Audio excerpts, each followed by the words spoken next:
Dəyərli müəllimlər, bugünkü mövzumuz Yeni Time kitabından əlavə edilmiş SWOT analizi iş üsulunun aydın şəkildə izahını verəcəm. Dəyərli müəllimlər, SWOT iş üsulu, yəni SWOT analizi nə deməkdir? SWOT analizi deməli, şagirdin güclü cəhətlərini, zəif cəhətlərini, imkanlarını, bir də risklərini, yəni şagirdin güclü cəhətləridir, zəif tərəfləridir, imkanlarıdır, riskləri müəyyənləşdirməyə kömək edən analiz üsuludur. Yəni SWOT analizi hansı şagird zəifdir, hansı şagirdin güclü tərəfləridir, hansı şagirdin zəif tərəfləri və o şagirdin imkanı nəyə çatır, şagird nəyə risk edir?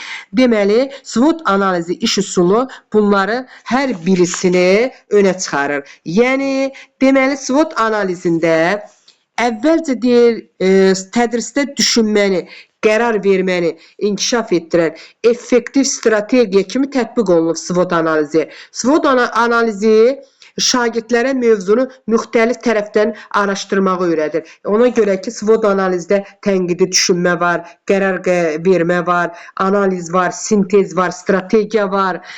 Deməli, əvvəl onlar sonra müsbət və mənfi cəhətləri müqayisə etmək, onları təhlil etmək, xarici təsirləri ayırd etmək bacarığıdır SWOT analizi. SWOT analizdə tənqidi düşünmədir, əsaslandırmadır, nəticə çıxarmadır. Yəni, şagirddə bu bacarıqları gücləndirir SWOT analizi. SWOT analizi şagirdin dərsdə fəal iştirakını təmin edir. Yəni, onların aktiv, layihə əsaslı, problem əsaslı öyrənməsinin daha səmərəli olmasında SWOT analizi iş üsulunun öyrənməsidir. SWOT analizi anlayışlardır, hadisələrdir, proseslərdir, layihənin problemləridir, şagirdin öz öyrənmə fəaliyyətində tətbiq oluna bilər. Deməli, SWOT analizi harada tətbiq oluna bilər? Deməli, anlayışlarda, analizli anlayışlarda, hadisələrdə və yaxud da layihələrdə, problemlərdə şagird öz öyrənmə fəaliyyətini tətbiq edir. Necə tətbiq edir?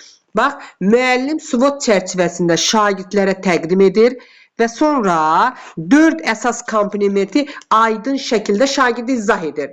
İzah etdikdən sonra şagirdlərə SWOT cədvəlini fərdi və ya qrup şəkildə doldurur. Həmən şagirdlər o SWOT cədvəlini fərdi və ya qrup şəkildə doldurur. Hər komponenti əsaslandırır. Sadə, yəni əsaslandırdıqdan sonra hər hansı bir analitik arqumentləri irəli sürürlər. Daha sonra qrupların nəticələrini təqdim edir. Müəllim sualları, müqayisələr vasitəsilə müzakirəni yönləndirir. Sonra əldə olunan nəticələr əsasında təklif və qərarlarını formalaşdırır. Sonra onları refleksiya edir və şagirdin nəticələrini, həlledici faktorların mümkün alternativlərini dəyərləndirir. Şagirdin burada güclü tərəf hansıdır, zəif tərəf hansıdır, şagirdin imkanı hansıdır, şagird hansı təhlükələrə, təhlükələrə risk edir. Risklər, yəni o şagirdin qarşılaşdığı təhlükələrdir. Zəif tərəfləri, güclü tərəfləri, şagirdin imkanları, şagirdin riskləri, yəni təhlükələri. Bunlardır. Sonra şagirddə hansı bacarıq formalaşdırır SWOT analizi? Tənqidi düşünməni, qərar verməni, analiz və sintezi, strategiya qurmağı, fikri əsaslandırmanı, risklərin qiymətləndirməsin, problemin sistemli yanaşma, səbəb-nəticə əlaqənin qurulması, öz öyrənmə prosesini dərk etmə, güclü və zəif tərəflərini tanıma.